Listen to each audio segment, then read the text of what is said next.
Ivan a encore un peu de mal à y croire. Les nationalistes vont faire leur entrée au Parlement pour la première fois de l'histoire de l'Ukraine. Une grande satisfaction pour cet architecte, père de 3 enfants, dont les proches ont également tous voté pour Svoboda. L'hiver dernier, la famille Ponomarienko a hésité à émigrer en Géorgie pour fuir des conditions de vie difficiles et un pays miné par la corruption. Mais plutôt que de partir, Ivan est récemment devenu membre du parti et a décidé de rester pour lutter, selon ses mots.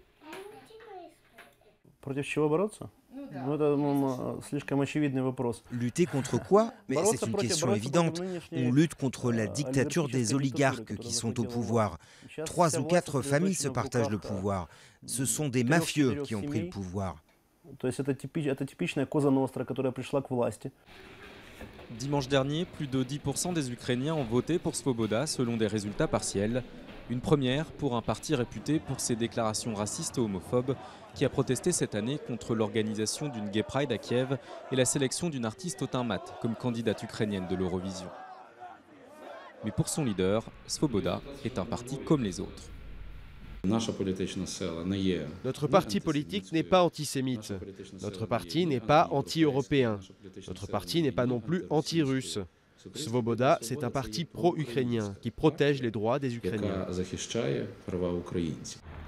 Svoboda, liberté en ukrainien, a surfé sur la vague des mécontents, les déçus du parti majoritaire du président Yanukovych et de l'opposition.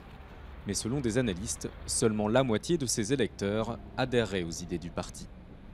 Beaucoup de gens qui ont voté pour Svoboda n'adhèrent pas pour autant aux idées du parti. Certains ne sont même pas d'accord. Mais ils ont voulu montrer qu'ils ne sont pas contents, qu'ils protestent contre ce qu'il se passe, contre les politiques des partis majoritaires.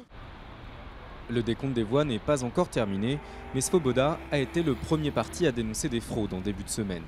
Si l'écart entre les sondages de sortie des urnes et les résultats officiels est significatif, son leader a prévenu.